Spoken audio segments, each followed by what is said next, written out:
Hello, I'm really glad you're here tonight. This hour is different from the rest of the day. It doesn't ask you to decide anything.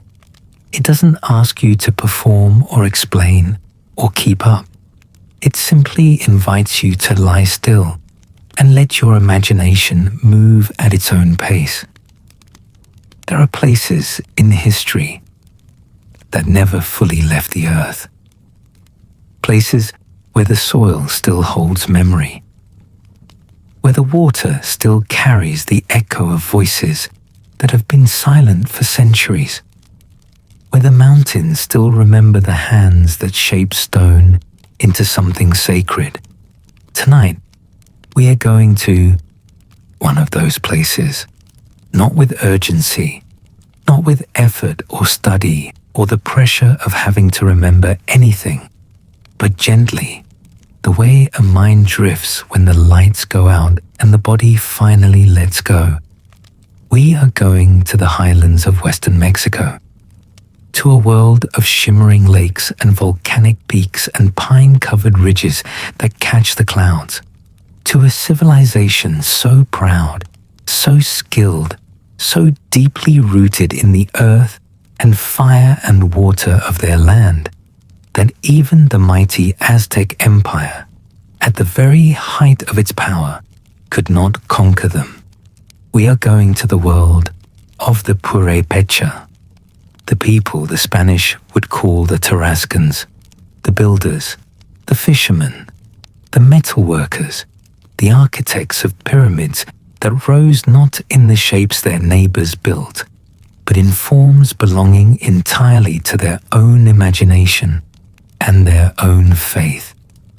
As the years pass, nighttime becomes a kind of companion, a place where the mind is free to wander without interruption, where understanding settles in quietly, without needing words. The mind reflects, it revisits, it connects things that once seemed unrelated, and it does this most honestly when the lights are off and the world has gone silent. This space is for those thoughts, the ones that don't surface during the day, the ones that arrive only when you're alone with yourself, resting, imagining, gently traveling backward through time to a world that was ancient, even before the first Europeans ever set foot on this continent. So take a slow breath. Let your body soften into the bed and allow this night to carry you somewhere remarkable, somewhere alive with craft and fire and the quiet rhythm of a people who understood deeply what it meant to belong to a place. And now, before we begin, if this kind of honest and gentle journey speaks to you, take a moment to like this video and subscribe to the channel. And down in the comments, tell me where you're listening from and what time it is, where you are right now. There is something genuinely comforting about knowing we are all here together, scattered across time zones, but united in these late hours when the world finally grows still.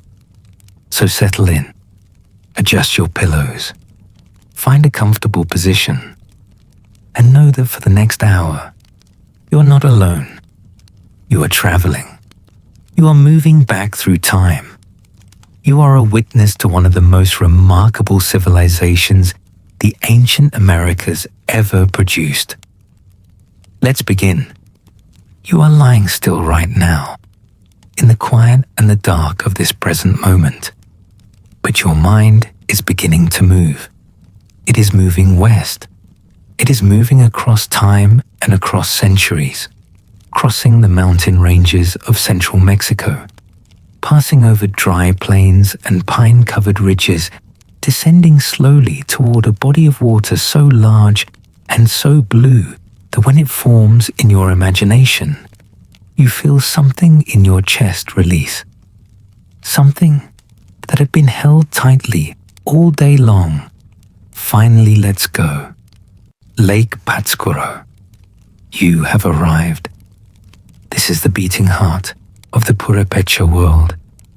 The year is somewhere around 1400, perhaps 1450. The exact year does not matter tonight. What matters is the feeling. What matters is the texture of this world that is forming around you in the darkness. What matters is that you are here, present in a place that hummed with life and purpose, and a kind of ordered beauty that still catches the breath of anyone who looks closely enough to see it clearly. The lake is the first thing you notice. Of course it is. Everything in this civilization revolves around it. The Purépecha people, the ones who built an empire that stretched across the highlands of what is now the Mexican state of Michoacán, did not simply live near this lake. They lived with it. They lived because of it. The lake gave them fish and reeds and fresh water and a way of moving through the world that was both deeply practical and spiritually essential. The lake was not just geography. It was family. It was ancestry. It was the beginning of their story, and it wove through every single part of their lives the way the pattern weaves through the finest cloth, present in every thread, impossible to remove without unraveling the whole thing. You are at the edge of the water now, not standing, because this is a night for rest, a night for drifting. So say instead that you are resting, perhaps on a woven mat laid on a hillside that slopes gently down to the water. The air is cool here. This is highland Mexico, and even in the warmer months, the air at this altitude carries a freshness that wraps around your shoulders like a shawl pulled up against the night. You breathe it in slowly. Pine trees, lake water, wood smoke drifting from cooking fires down at the water's edge. The sky above you is enormous and full of stars, the kind of stars that only appear in places without electric light, without the orange haze of cities, without the constant interference of the modern world. Just stars, dense and white and impossibly close, reflected faintly on the still surface of the water far below you. And across that water, you can see the lights of small settlements flickering on the far shores, the soft outlines of buildings, canoes pulled up onto banks, and in the distance, just barely visible against the deep blue of the night sky, the shape of something rising, a pyramid, but not like any pyramid you have seen before. A yakata, rising and curving and combining shapes in a way that could only have come from one people in one place in all of human history. You will get there, but not yet. First, simply be here at the edge of the lake, breathing, resting, feeling the cool air on your face and the ancient earth beneath you. Let this place settle around you like the night itself settles, quietly, without demanding anything. The Purépecha people called themselves Purépecha. This matters enormously. The name Tarascan, which the Spanish applied to them later, came from a misunderstanding. As so many names imposed by conquerors do, it came from a moment of confusion between two peoples who did not yet share a language. But Purépecha, this word was entirely their own. It meant something close to people, or perhaps more precisely, the people who belong here. And they did belong here, for generations stretching further back than any written record could trace. They belonged to these lakes and these mountains and these pine-covered hills in a way that was not merely cultural, but physical. They were shaped by this land, and they shaped it in return. The relationship between this people and this place was not ownership. It was something older than ownership. It was kinship. The empire they built, stretching from roughly 1300 CE until the Spanish arrival in the early 1520s, was one of the most powerful states in all of pre-Columbian Mesoamerica. Not the largest, not the most famous, because history, as it is most often told, gives the most pages to the Aztec, to the Maya, to the great pyramids of Teotihuacan that tourists visit in their millions every year. But the Purépecha deserve their own pages, their own careful attention, their own quiet hours of recognition. Because what they built and what they knew and what they protected and what they created was extraordinary in ways that deserve to be understood, not merely noted. They stopped the Aztec Empire at their borders. Let that thought rest with you for a moment. The Aztec, who terrified dozens of neighboring peoples into submission, who demanded tribute from hundreds of subject states, who built Tenochtitlan into one of the largest cities in the world, tried to conquer the Purépecha, and they failed. They sent armies into the highland lands of the Purépecha, and the Purépecha turned them back. Every time. The border between the two empires was real, enforced, defended, held with discipline and fierce pride and the determination of a people who had decided their land was their own.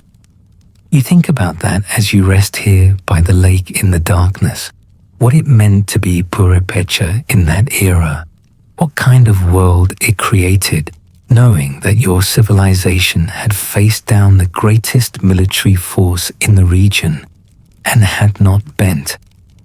It must have built a particular kind of confidence that ran through everything. Through the hands of the metalworker, shaping copper in the firelight. Through the hands of the fisherman, casting his nets in the dark water before dawn. Through the hands of the builder cutting stone for a pyramid that was meant to last forever. These were not just objects and structures and activities. They were statements. They were proof of something. They were the living evidence of a people who knew their own worth and acted accordingly. The capital city of the empire was called Tzintzuntzan. The name in the Purépecha language means place of the hummingbirds. Even the name is beautiful. Even the name carries something light and hovering and surprisingly delicate for the capital of an empire that had refused to be broken by Aztec power. Place of the hummingbirds. Let yourself say it slowly in your mind. Tzintzuntzan. The syllables are soft. They move through the mind the way wind moves through reeds at the edge of the lake, rustling, gentle, gone before you quite catch them. The city sat on a hillside above Lake Pátzcuaro, and at its ceremonial center, 5 great yakatas rose against the sky. If you have imagined a pyramid before now, you have probably imagined something Egyptian with its clean triangular profile against desert sky, or perhaps something like the pyramids of Teotihuacan, massive and stepped, aligned to the movements of the sun. But a yakata was different. A yakata was something the Purépecha invented entirely on their own terms. It combined two distinct shapes joined into one unified form. A rectangular terraced platform attached to a rounded stepped cone. Two ideas, two impulses, merged into something that belonged to neither tradition individually, but was something entirely new, something that had never existed before these people built it. From a distance, from across the water, at the right hour of light, they must have looked like something between mountain and monument, something between the natural and the sacred, which is precisely what they were. Because for the Purépecha, those two things were never fully separate.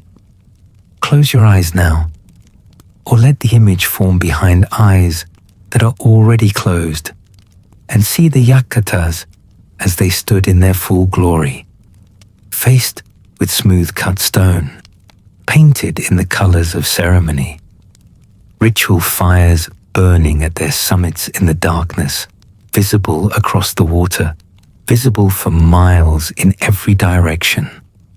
The priests moving along the terraces in their slow, deliberate steps, smoke rising from the summit fires and mixing with the clouds that so often drape themselves around these mountains like shawls worn against the cold. Everything deliberate, everything weighted with meaning, every stone placed with intention and knowledge and reverence for something larger than the building of it.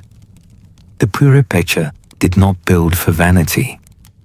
They built because they understood that certain places in the landscape held sacred power, and that by building in those places, by shaping stone into meaningful form and raising that form toward the sky, they could participate in that power.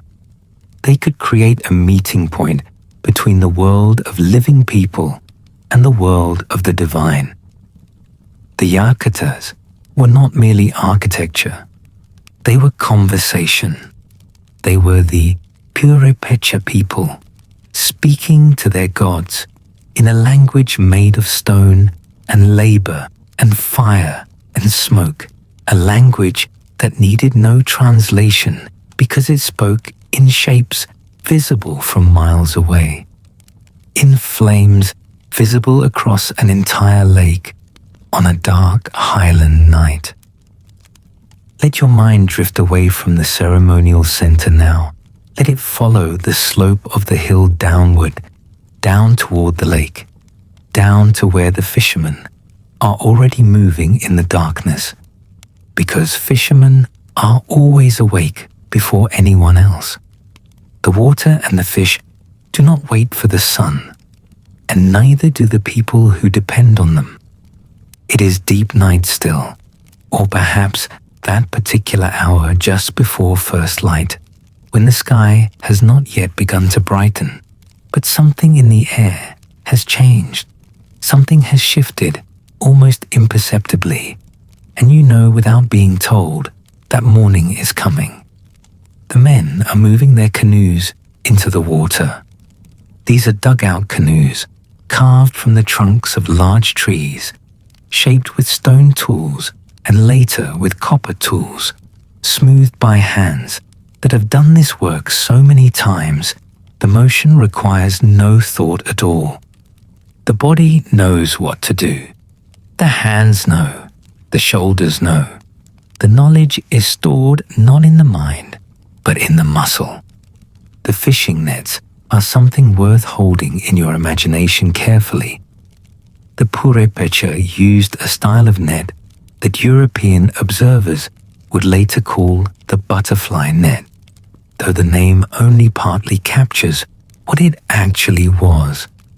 It was a wide, graceful net attached to long poles, and when a fisherman cast it out over the dark water and gathered it back in, it moved in a sweeping arc that did look, in some quality of its motion, like wings, opening and closing, reaching out and drawing in. The lake was full of fish. the small silvery pescado blanco, the whitefish of Pátzcuaro, a fish so perfectly adapted to this particular body of water that it existed nowhere else in the world. Only here. Only in this lake, these depths, this specific combination of altitude and mineral content and temperature. The Purépecha had fished for it across generations. They had learned its patterns and its movements and its preferences the way you learn the habits of someone you have loved for a very long time, without needing to think about it, without needing to remind yourself. The knowledge simply lives inside you. Rest with this image for a moment. The dark water, the silent canoes moving out from shore, the nets opening in that wing-like sweep above the surface, the fishermen working without speaking, because sound carries differently over open water, and there is a shared understanding that this hour belongs to quiet. The fish rising in the net, silver in the faint light of early morning, the smell of the lake, the cold air that sits above still water just before dawn, the mountains all around the lake beginning to show their outlines against the sky that is just barely, just at its very edges, beginning to lighten. The world is mostly dark still, but morning is coming. It is always coming. Even in the deepest part of the night, morning is always on its way. The lake connected everything. It fed the people, obviously, but it also connected them to one another in a way that went beyond the merely practical. The islands in Lake Pátzcuaro, Janitzio, Bacanda, Yunuen, and others were inhabited. People lived on them, fished from them, traveled between them in canoes, created a network of communities tied together by water rather than roads. The lake was their highway, their market, their commons, the place where information traveled and goods moved and relationships between families and between communities were built and maintained across stretches of open water that might have separated other peoples, but only drew the Purépecha closer together. Water that divides other cultures was the thing that made the Purépecha whole. And now, let your mind move from the water to the shore, to the workshops, to the houses where the firelight still burns, because work here begins before the sun and ends after it, because the things these people made required time and skill and patience that could not be rushed regardless of the hour. The women are weaving, and this is not a small or incidental thing to say, because the women of the Purépecha Empire were not background figures in someone else's more important story. They were producers of one of the most valued goods the empire possessed. They worked with cotton and with fibers from local plants, and they produced textiles of such quality and such visual complexity that they became among the most prized trade goods moving through the western Mexican highlands. The patterns in Purépecha weaving were not decoration in any simple or merely ornamental sense. They were information. They communicated identity and region and social rank and spiritual meaning in a visual language that every person in the culture understood completely. You could look at a piece of cloth and know where it came from, who made it, what it signified, what occasion it was made for. The cloth spoke. The weaver gave it a voice.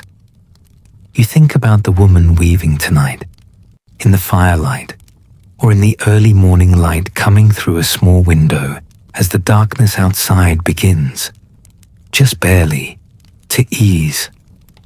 Her hands moving with complete certainty through the threads, the loom in front of her, the shuttle passing back and forth in its familiar rhythm, the pattern emerging row by row in reds and whites and deep blues, made from pigments gathered from the mountains and the plants and the small creatures of this highland world. She is not thinking about the finished cloth.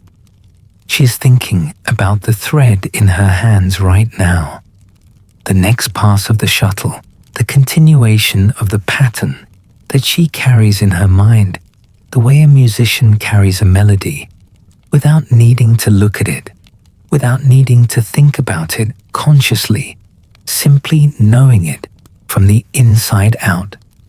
She is inside the process, the way a sleeping mind moves from one image to the next without needing to know where it is going, trusting the movement, following without forcing. The weaving would travel far from this room. That is something worth holding. The cloth made by her hands in this small space above Lake Pátzcuaro would move through trade networks stretching across western Mexico. It would be worn at ceremonies. It would be offered as tribute to the Kazonchi, the great ruler of the Purépecha Empire. It would wrap the bodies of the honored dead. It would be held by hands that had never seen this highland lake, never heard this water in the darkness before dawn. Her hands, moving through these threads, were connected to an entire world. Your body is heavier now. You can feel it settling more deeply into the mattress if you pay attention, which you do not have to do. The settling happens whether you notice it or not. The weight of your arms against the bed, the way your legs have stopped holding any tension whatsoever, your breath moving a little slower now, a little deeper, without any particular effort. This is what genuine rest does. It takes over gradually, so gradually that by the time you notice it has been happening, you are already far inside it. You are already somewhere else, somewhere quieter and darker and more still than the day ever allows. Let the images continue. Let them move through you the way water moves through the butterfly net.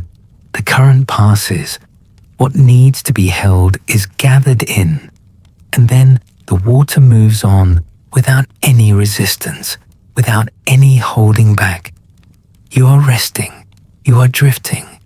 You are at the edge of the ancient lake, and the firelight is burning in the workshops, and the nets are spreading on the dark water, and the yakatas are rising against the stars. You do not have to do anything with any of this. You only have to be here, breathing slowly, letting it be. And then there was the copper. You cannot spend any time with the Purépecha without arriving at the copper, because it was perhaps the single thing that most distinguished this civilization from every other culture that flourished in ancient Mexico. Most Mesoamerican civilizations worked with gold and silver and jade and obsidian. These were the prestige materials of the ancient world across most of this continent. The Purépecha worked with copper, and they worked with it at a level of sophistication and intentionality that no other culture in ancient Mexico ever approached.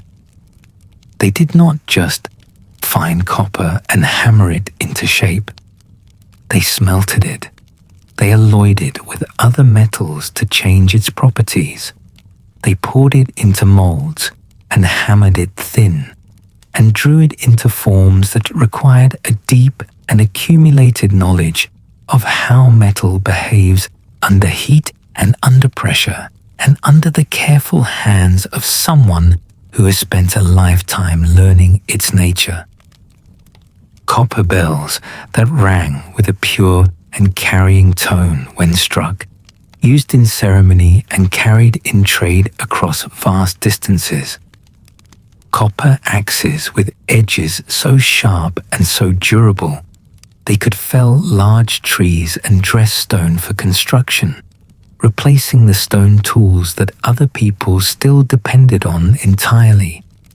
Copper needles, finer and stronger than anything a bone tool could produce, allowing for kinds of stitching and embroidery that were simply not possible before metal changed what was achievable.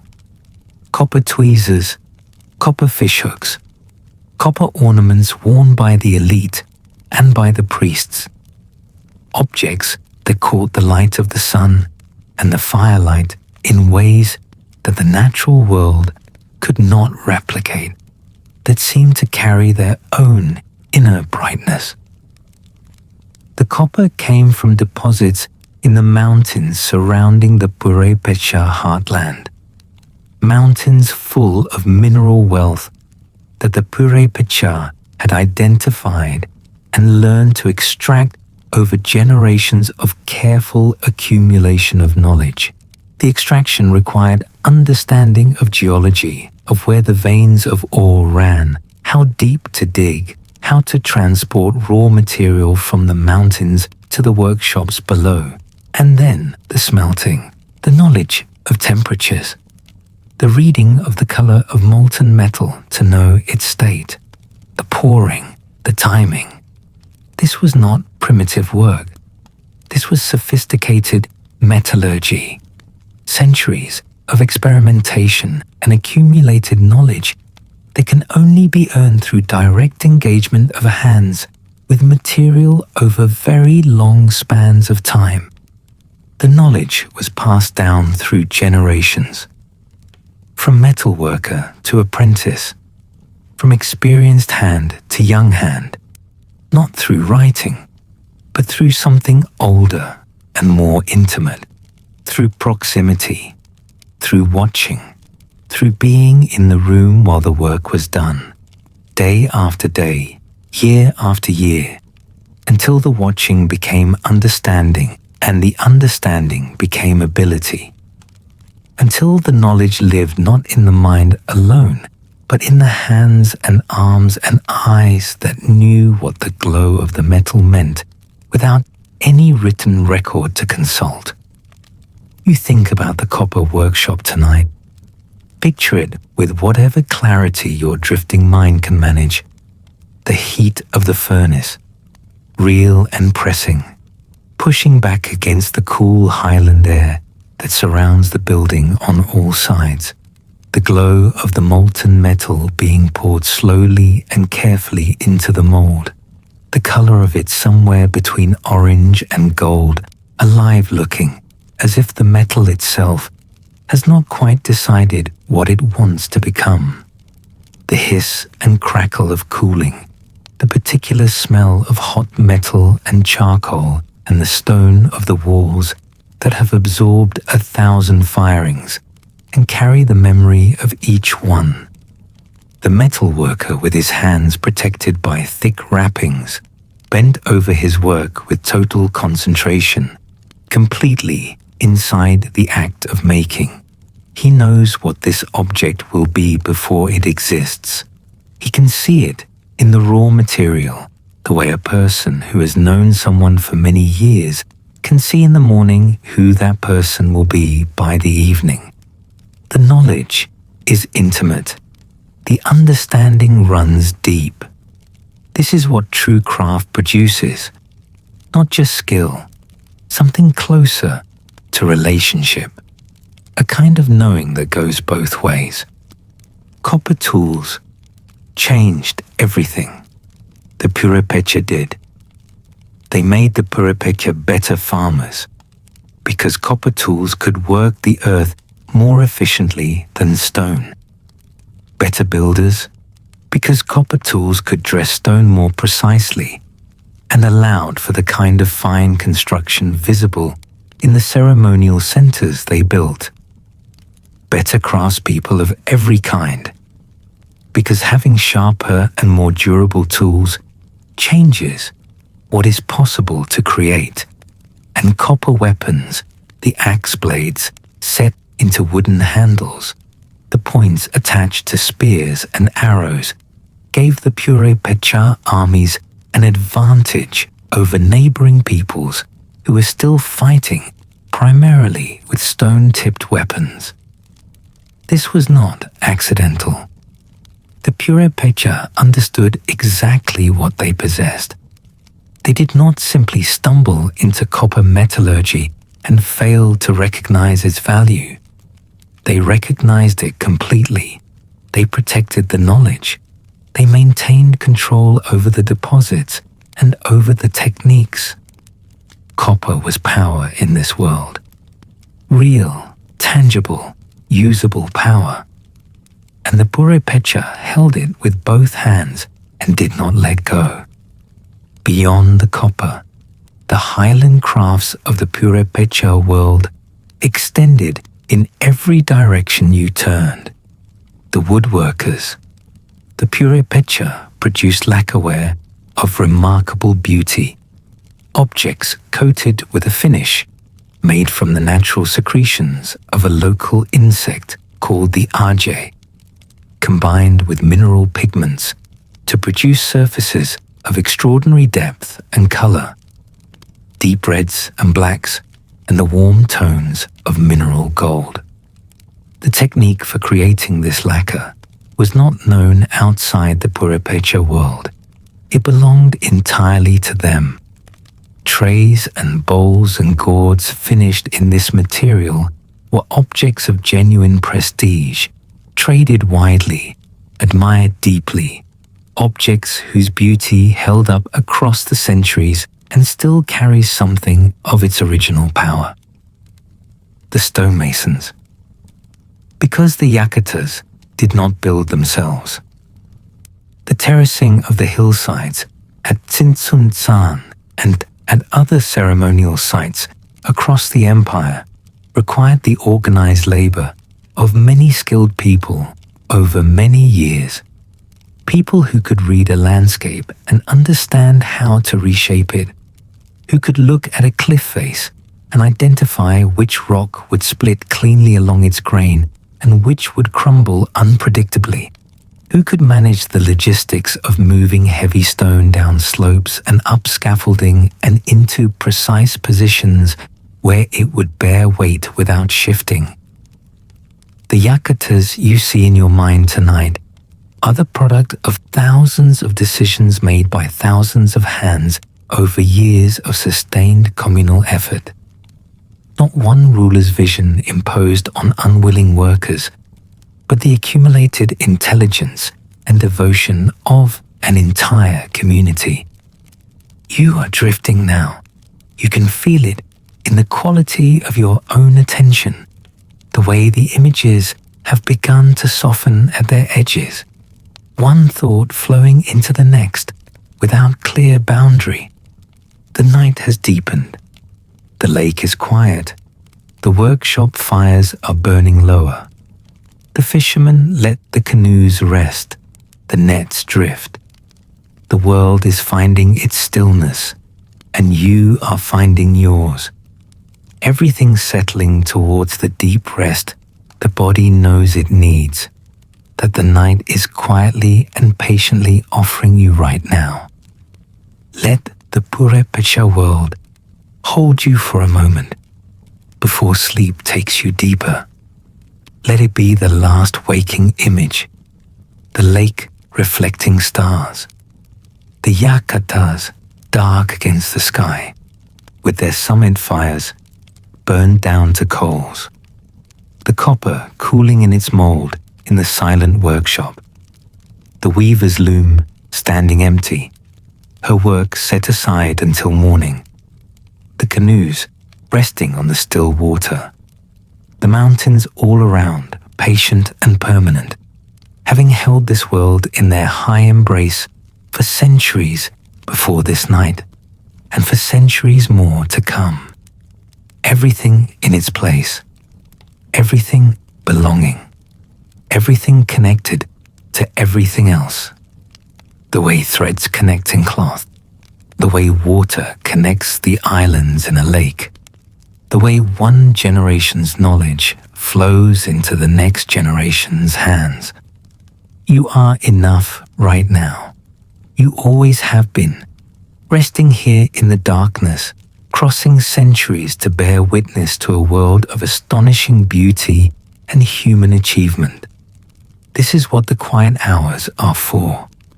Not for sleep only, though sleep is coming, but for this, for the mind to roam and gather and return, for the heart to open to something larger than the ordinary day, for the person lying here to remember that the world has always been full of people doing remarkable things in remarkable places, that the story of human life on this earth is far longer and far richer than any single history can hold. The first half of our journey is complete. The lake is there. The mountains are always there. The copper is cooling in the workshop, and the nets are still on the water, and the yakatas rise against the stars as they have always risen. Patient, enduring, waiting for the next witness to look up and see them. Rest now. Let everything settle. Let your breathing slow to its own quiet and natural rhythm. Let the weight of the covers be enough. Let the darkness be enough. Let this moment be exactly and completely what it is. Enough. You are still here. The night has not moved on without you. The darkness is the same darkness it was when you first closed your eyes. Warm and patient, neither pressing nor retreating, simply holding this space in its quiet hands while you rest. And the world of the Purépecha is still there too, waiting at the edges of your awareness, the way a landscape waits for you to turn and look at it. The lake is still there. The mountains are still there. The fires in the workshops have burned lower since we last visited, but they have not gone out entirely. They never do. In the highlands of Michoacán, in the living heart of the Purépecha Empire, someone is always awake. Someone is always tending something. A fire, a child, a thought that will not settle until morning comes to resolve it. Let your mind drift back now. Not urgently. There is no urgency in this hour. Let the images return the way they do in the early stages of sleep, arriving, unbidden, gentle, and clear, presenting themselves without demanding anything from you in return. You are not studying tonight. You are not memorizing. You are simply visiting. You are a quiet presence passing through a world that lived its full and extraordinary life 500 years before you were born. A world that built things and made things and understood things that deserve to be known.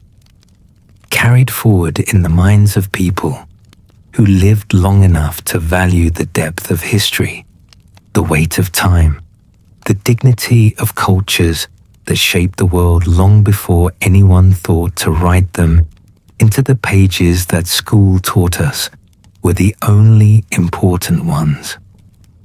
Tonight we go deeper. We move beyond the lake's edge and into the life that filled these highland valleys, these pine-forested slopes, these communities of weavers and farmers and healers and priests, and the ordinary, brilliant people who fed their families and held their children and looked up at the same stars that look down on you right now. We are going into the living center of the Purépecha world. And we begin with food, because every civilization, no matter how grand its monuments or how formidable its armies, is built first on the question of how to feed itself. The Purépecha were farmers, as surely as they were fishermen and metalworkers. The land around Lake Pátzcuaro, rising in terraced fields up the slopes of the surrounding mountains, was carefully managed over generations to produce the crops that sustained the empire. Maize, the great staple of Mesoamerican life, grew in fields that had been tended so long the soil itself carried the accumulated knowledge of centuries of planting and harvest. Every farmer in the Purépecha world understood their particular patch of hillside the way you understand a person you have lived with for decades. Its moods, its particular requirements, the way it behaved in a dry year versus a wet one, the way certain slopes caught the morning sun and certain hollows held frost longer than was good for a young plant. This knowledge was not written down anywhere. It was lived in the body, carried forward by every person who had ever bent over this earth and placed a seed in it and stood back and waited with whatever combination of hope and knowledge they possessed. Alongside the maize grew beans and squash, the ancient trio of Mesoamerican agriculture that grew together because they helped each other. The beans enriching the soil the maize depleted, the squash spreading wide leaves low to hold moisture and keep weeds back. These three plants supported each other the way a community supports itself when functioning as it should. No single element sufficient alone, everything more resilient in combination. The Purépecha did not theorize about this. They simply knew it. The way you know things you have done long enough that the knowing has moved beyond thought and into instinct. And there were chiles and tomatoes and amaranth and the maguey plant, whose fibers could be twisted into rope, whose sap could be fermented into a ceremonially important drink, whose leaves could serve as building material and whose thorns served as needles for piercing. The maguey was not one thing. It was everything at once. A plant that gave in so many directions simultaneously that depending on it felt less like agriculture and more like relationship. Close your eyes or let the images move behind them. You are on a narrow path between terraced fields in the early morning, moving slowly, the way you move through a place you know well. The air smells of damp earth and the particular sweetness of maize in its silk. Above you, the slopes rise into pine forest. Below, the lake catches morning light and holds it flat and still. You could stand here a long time. The day stretches out with its ordinary requirements and its ordinary satisfactions. The rhythms your grandparents knew and your grandchildren will know, if the rains come, if the soil keeps giving. This is not a small hope. It is everything. The Purépecha maintained their food systems with tremendous sophistication. They terraced hillsides that would otherwise have been unusable, cutting into slopes and building retaining walls of stone that created level planting surfaces where there had only been angle and gravity before. They constructed irrigation channels to bring water where rainfall fell short. This kind of landscape engineering requires planning across generations. The retaining wall your grandfather built holds the terrace your father farms and that you will hand to your child.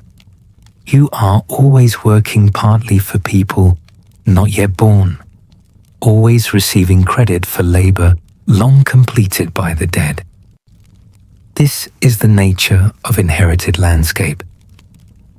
This is what it means to think in centuries rather than seasons. Markets existed throughout the Purépecha Empire, not just in Tzintzuntzan. In towns and villages across the highland region, markets gathered people on regular schedules, providing not just the exchange of goods, but the exchange of everything else that flows when people from different places come together in shared space. As a metalworker in a small lakeshore village learned what new forms were being fashioned in the capital, a weaver from one side of the lake learned from a weaver on the other side a technique for a particular shade of red she had not known before. Knowledge moved, skills spread, communities were kept connected through the regular gathering of trade. Cacao reached the Purépecha through trade, with regions to the south and east, where it grew in the warmer lowland climate. Salt came from deposits controlled by the empire and carefully distributed as one of the fundamental necessities of life that could not be produced everywhere but was needed by everyone everywhere without exception. Feathers, the iridescent plumage of tropical birds whose colors carried sacred and political significance, moved through trade networks of astonishing reach. A feather beginning its journey in tropical lowlands might pass through dozens of hands before coming to rest in the headdress of a Purépecha priest standing before a yakata summit fire. Every object had traveled. Every object carried the invisible history of the hands it had passed through. Let yourself think about the Kazonchi, the great ruler of the Purépecha Empire. This was not a title inherited automatically, not a crown passed from father to eldest son in the way that European monarchy generally worked, though lineage certainly mattered. The Kazonchi held divine authority, was understood to stand in a particular relationship to the gods that ordinary people did not share, and was responsible for the ritual health of the empire as much as for its political and military security. This was rulership that understood itself as fundamentally sacred. The Kazonchi did not simply command. He mediated. He stood between the human world and the divine world and bore the weight of both simultaneously. The ritual requirements were unending. Tzintzuntzan, the last fully sovereign Kazonchi, faced an impossible situation when the Spanish arrived in the early 1520s. He had received reports of the Aztec defeat. He understood what was coming. He chose negotiation over military resistance, a choice history has not always treated kindly, but one that emerged from genuine knowledge and genuine anguish. His empire was intact. His people were undefeated. And yet he could see what was on the horizon with a clarity that must have been devastating. He must have lain awake on his own highland nights, listening to the same lake sounds you are imagining now, watching these same stars, carrying a weight no one else in his world could fully share. He was executed by the Spanish in 1530. The empire that had turned back the Aztec fell not to another indigenous power, but to something from outside every category the Purépecha had used to understand the world. And yet the Purépecha people did not disappear. The empire ended. The tribute systems and ceremonial calendar were dismantled, but the people remained. They remain today. In communities across Michoacán, the Purépecha language, Purépecha, is still spoken as a living language. The fish in Lake Pátzcuaro are still caught with nets that echo the ancient butterfly nets. The lacquerware tradition continues in Uruapan and other Purépecha communities. The thread was not severed. It was bent and damaged and forced into new shapes by the violence of conquest, but it remained continuous.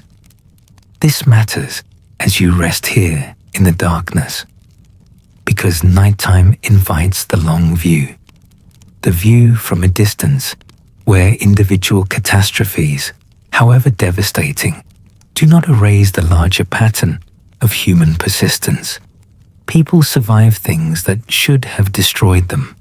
Cultures bend under pressures that seem fatal from outside and then persist. They change. They incorporate new elements. They lose things that cannot be recovered. But something essential continues. The Purépecha are not a lost civilization. They are a living people with a long memory and a remarkable history still being written. Let your body settle a little more completely now. You have been carrying yourself all day. The constant work of being upright and present and responsive to what the waking world demands. You can set that work down now. The bed is holding you. The darkness is holding you. Nothing is required from you in this moment except the ongoing miracle of breath, which happens without your involvement anyway.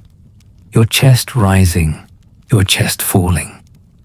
The simple and extraordinary fact of being alive in this particular moment, on this particular night. Think now about the priests of the Purépecha world. Not with the kind of distant, scholarly distance that the word priest can sometimes create. That image of a formal religious official performing duties that are understood as separate from ordinary life. The priests of the Purépecha Empire were embedded in everything. The agricultural calendar was religious. The fishing was religious. The metallurgy was religious. The building of yakatas was religious. There was no corner of daily life that did not have its sacred dimension, its relationship to the divine forces that the Purépecha understood to be present in and behind every natural phenomenon. The rain was not just rain. The sun was not just the sun. The lake was not just a body of water. Every element of the world was understood as alive in some essential way, as possessed of its own nature and its own relationship to human needs and human behaviors.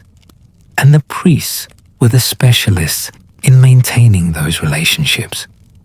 Kirikawari was the great solar deity of the Purépecha, a god of fire and sun, patron of the ruling lineage, the divine force most closely associated with the power of the state.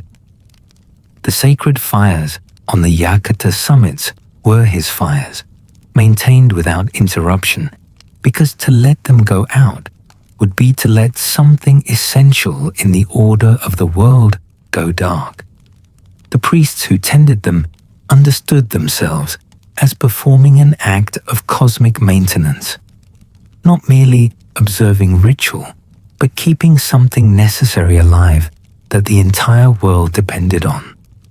When your daily work is understood as essential to the continuation of the sun in the sky, you do not approach it casually. Zaratanga was the moon goddess, the goddess of fertility and the earth's abundance, worshipped throughout the Purépecha world and especially in lakeshore towns where the rhythms of water and the planting calendar were so closely intertwined that separating them would have seemed as strange as separating the lake from its own reflection. She governed the things that grew quietly and in darkness, the seed before it shows above the surface, the the child before birth, the idea before it becomes speech. The Purépecha understood this period of not yet as sacred. Waiting was its own form of participation. You do not hasten what Zaratanga tends. You prepare, you plant in the right season, and then you wait with the patience that comes from trusting something larger than yourself. This feels like something you might know. After a long life, after all the seasons of effort and striving and pushing forward, you begin to understand something about waiting that younger people have not yet learned. You begin to understand that some things cannot be forced, that some forms of growth happen in their own time, according to their own inner logic, and that the effort of trying to control them exhausts you without producing any effect on them whatsoever. The Purépecha, worshipping Zaratanga in their highland temples and their quiet household shrines, may have understood this with a clarity that modern life does not always make easy to reach. They built their sacred understanding around it, around the necessity and the dignity of the things that ripen in darkness and in silence and in their own time. There were healers in the Purépecha world whose knowledge of plants had been accumulated across generations.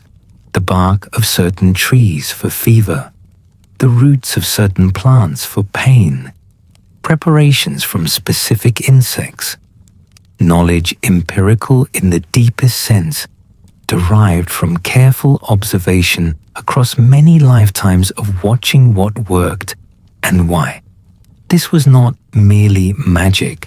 It was medicine practiced with tools of extraordinary sophistication that required a lifetime of learning to use as they needed to be used. The healer sat with the sick. This was perhaps the most important part. Not the plant knowledge or the preparation techniques, but the sitting, the presence, the willingness to be with someone in their suffering without turning away. The act of sitting beside someone who was ill and remaining through the night said what medicine needed to say. It said, "You are not alone in this. Your body's struggle is witnessed. Someone is here, awake in the darkness with you, tending you the way a fire is tended by someone who understands its value. Your body knows what it needs tonight. Sleep is what it needs." The long, patient, restorative process that the body runs every night if you allow it, the consolidation and repair that can only happen when the demands of waking life are set aside. The Purépecha healers would have understood this. They understood the body as something that had its own wisdom if you did not get in its way, something that moved toward balance if you gave it the conditions balance required. Rest was medicine. Stillness was medicine. The darkness of a safe room on a cool highland night was medicine. The conditions themselves were the treatment. Picture the residential neighborhoods of Tzintzuntzan. Not the ceremonial center, not the palace complex, but the ordinary houses where ordinary people live their full and irreducible lives. Built from local stone and adobe, rectangular and functional, oriented to catch light and manage the cool temperatures that highland altitude imposed. Inside, the household was organized around the hearth. Food prepared there. The family gathered around it. Decisions made in its light. The fire itself, small domestic cousin of the sacred fires on the yakata summits, was understood as a living presence in the household, something that needed tending, something that gave back exactly as much care as was given to it. The women's work in these households extended far beyond weaving. They ground maize on the metate, the flat grinding stone that every household possessed, every morning before anything else could happen. Maize had to be ground before tortillas and tamales and the other preparations could be made. And this was slow work requiring force and patience, the same motion repeated until grain became fine meal. The sound of metates in the early morning would have been constant in every Purépecha community, a percussion of daily life. Women preparing what everyone else would need before they were even awake to need it. The men carried their own rhythms, farmers leaving at first light, fishermen already on the lake as farmers were just rising, metalworkers managing their workshop fires from before dawn. Because smelting requires heat that takes time to build. Builders moving through the city with their stone and tools. Traders who rose early because distances were large and had to be covered on foot. Goods carried on their backs with tump lines across their foreheads, the weight distributed through neck and shoulders in a way that allowed a skilled person to move surprising amounts across remarkable distances. Children ran through all of this. The markets and workshops and lake shores were full of children moving with the freedom that comes when a community is stable enough not to require constant supervision. They watched everything. They absorbed everything. A child watching a metalworker does not understand the chemistry in the furnace, but she understands the gestures, the sequence, the relationship between what the metalworker does and what the fire does in response. She stores it in the body, in instinct, so that years later when she approaches her own furnace as an apprentice, some part of her already knows what to do before she has been told. The Purépecha concept of education was not separate from life. It was embedded in it. Children learned by being present where knowledge lived, by watching, by trying, by failing without shame, by trying again with better understanding. The sons of the elite received more formal instruction in governance and priestly duties, but the vast majority of Purépecha education happened the way all the most durable knowledge has always been transmitted, through proximity, through practice, through the long, slow accumulation of experience in the presence of people who already knew. You have this knowledge in your body too, not about copper smelting or butterfly net fishing, but there are things you know in your hands and in your muscles and in your instincts that you could not fully put into words if someone asked you to.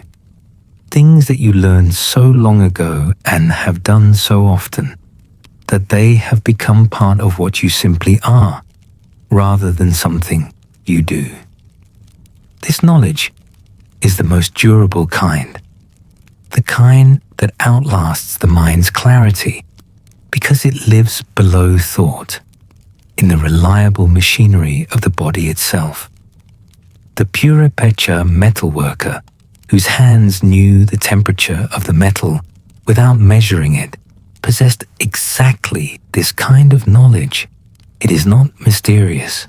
It is just old enough to have moved from the level of learning into the level of being. The mountains above the lake were full of life. Deer moved through the pine forests, hunted with bows and traps by hunters who understood the animals' patterns with the the same intimacy that fishermen understood the fish. The hunting was not merely for meat, though feast days called for quantities that ordinary diet could not provide alone. The hunt was also ritual.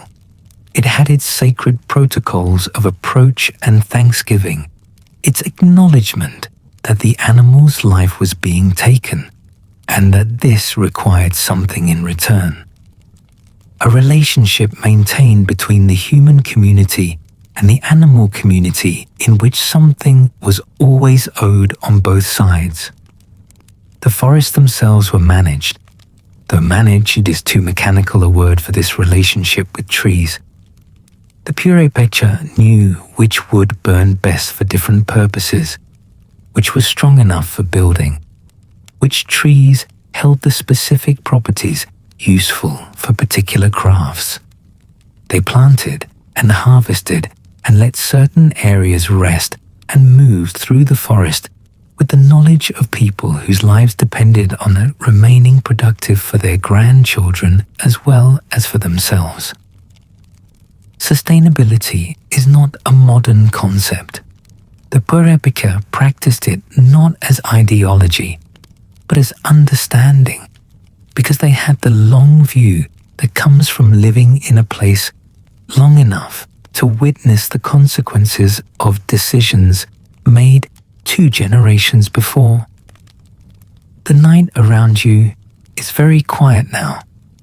The Purépecha world is still forming and reforming in your imagination, but gently, with less insistence than it had at the beginning of the evening.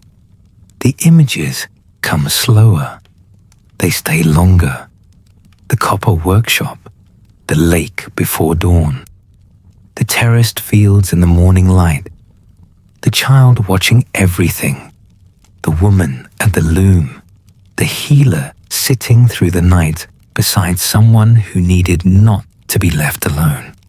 All of it real in the way that imagination is real when the mind is close to sleep and the boundary between what you know and what you dream has begun to soften. The Purépecha made music, drums and flutes and rattles made from gourds and bones and clay, shaped into vessel forms that sang when air moved through them the right way. Music for ceremony, music for planting and harvest, for the thanksgivings that accompanied the end of a good season and the prayers that preceded a new one. Music for the celebrations that gathered a community in the shared experience of joy, which is its own form of sustenance, its own necessity, without which the practical work of keeping a civilization alive becomes something smaller than it needs to be. Music for the dead. The Purépecha honored their dead with care and ceremony that reflected their understanding of death, not as an ending, but as a passage. The dead continued to have needs and relationships and a connection to the living community they had left. Ceremonies for the dead took place on regular schedules dictated by the sacred calendar, the same calendar that governed planting and fishing and the great religious festivals. The dead were not forgotten. They were included, fed and honored and spoken to and grieved and celebrated according to their specific natures and their relationships to the people who remained. This is a form of understanding you may recognize from your own experience of loss. The sense that someone who is gone is not entirely absent, that they remain present in the ways that matter most, in the knowledge they pass to you, in the gestures you catch yourself making that you first saw in them. The dead do not leave entirely. They stay in the people who loved them and were shaped by that love. The Purépecha built this understanding into their sacred calendar, setting aside specific times to acknowledge what human beings feel naturally, which is the ongoing presence of the absent beloved in the life of the one who remains. Your breath is very slow now, moving in the deep part of your chest rather than the shallow upper part.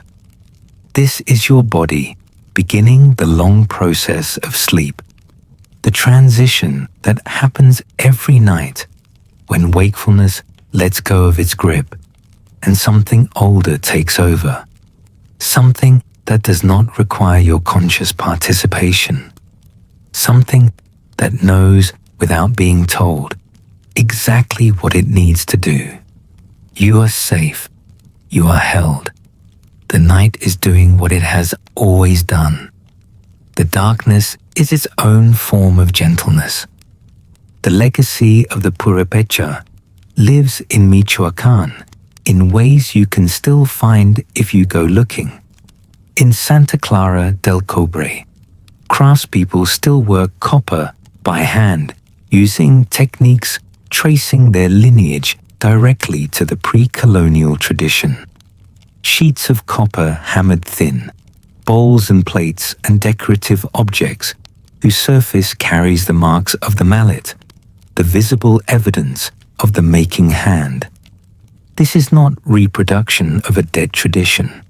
It is a living tradition, changed and adapted as all living things adapt, but continuous in its essential nature. In Patzcuaro, the market that gathers on certain days echoes in its organization. The markets, the Purépecha, maintain there across centuries of empire. The pattern of a market, people gathering with things to offer and things to need, does not change in its essence. The goods change, the currency changes, but the human impulse at the center does not.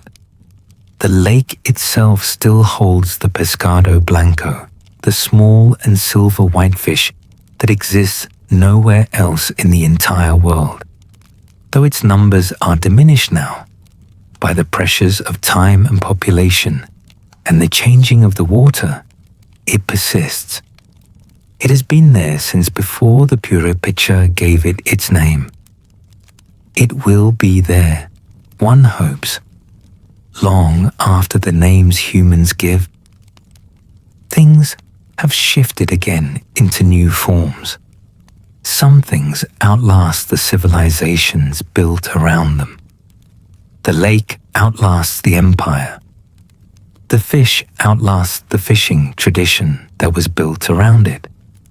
The mountains outlast the people who watched them and built their pyramids in their shadows and understood themselves to be held by their permanent and patient presence. You are approaching the edge now, the edge between wakefulness and sleep. You know this place. You've been here 10,000 times. Nothing is required of you here except the surrender that sleep asks for and that your body already knows how to give. The Purépecha Empire does not need your active attention any longer tonight. It has given you what it had to offer in these quiet hours, a window into a world of extraordinary human achievement, a reminder that the story of people on this earth is vast and various and full of beauty and devotion in forms that no single tradition can contain. A reminder that paying attention to civilization's history overlooks, honors the depth of what it means to be human. The fires on the yakata summits are burning low now. They will be tended again at dawn, as they are tended every dawn, as they have been tended every dawn for as long as the Purépecha have kept their sacred obligations to the sun. But for now, they are embers. They are the quietest version of themselves. They are resting, if fire can be said to rest, if the process of staying barely lit can be understood as its own form of sleep. The lake is completely still. The last canoe has been pulled to shore. The nets are drying on their frames in the cool air. The workshops are silent. The healer has finally closed her eyes for a few hours. The patient sleeping now. The crisis past. The night doing its quiet work of restoration in both of them. The weavers are still. The children are dreaming. The mountains stand as they have always stood, enormous and patient and indifferent to the passing of human time, in the best possible sense of that word. Indifferent meaning not cold or uncaring, but simply so permanent that the scale of their attention is different from human attention. Longer, slower, deeper. A kind of steadiness that the landscape holds without effort. You are held in that steadiness too right now. You are part of the landscape of this night, this bed, this room, this particular configuration of a life that is yours and that has brought you to this moment with all the weight and all the richness that a long life accumulates. You have your own copper, your own things worked at hard and learned slowly, carried in your hands and body as surely as any Purépecha metalworker carried the knowledge of fire and metal. You have your own lake, your own deep and particular place in the world where you belong in ways that go beyond geography into something older. You have your own yakatas, your own things built that will stand after you, your own marks left on the landscape of other people's lives.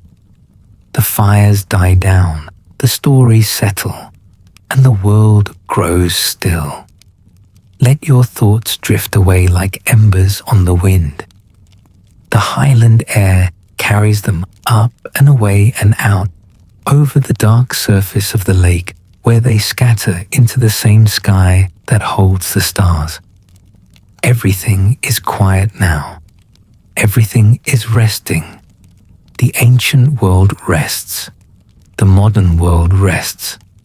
The space between them, which is where you have been traveling tonight, rests also.